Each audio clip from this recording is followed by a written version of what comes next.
All right, this is in 6.1, this is homework 2C. Little bit different type of problem. There's a little confusion here. It says to write this in radical form. So I'm going to show you just a couple ways because the answer key does it a different way. We have m to the 2/3 times n to the 5/2. So if I just took each one of these, let's just say I do m first, I can write that in radical notation by just doing this. This is m squared, but since the exponent has a denominator of 3, I can say, well, then this is actually a cube root of m squared.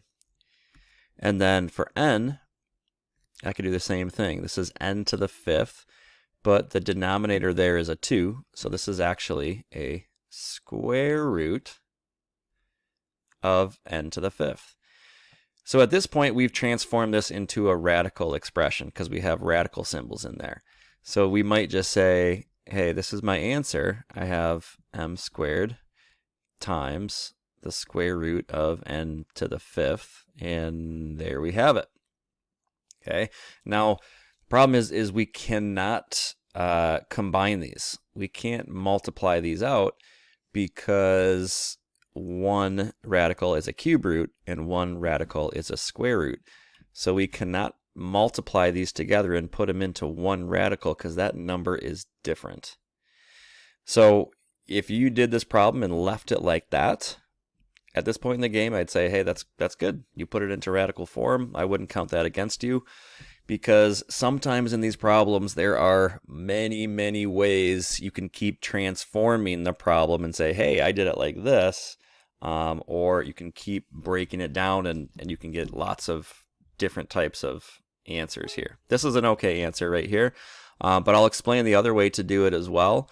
And so the way that the answer key did it, which is also good, is that we just took this, instead of a 2/3, we write that fraction and we try to get a common denominator, basically.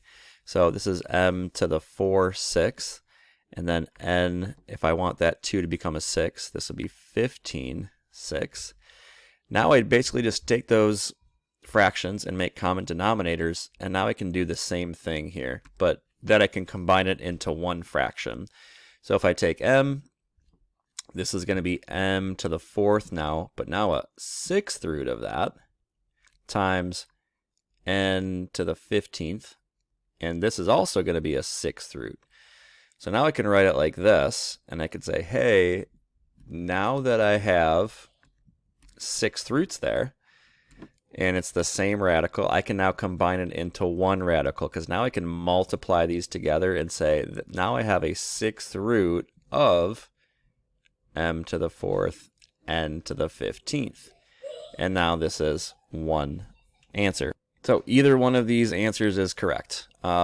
This one, is a little bit simpler, I guess, because we have it in one expression. If you did it like this, that would be fine as well. Don't get caught up too much in the various ways you can write it. But again, either one of these is good.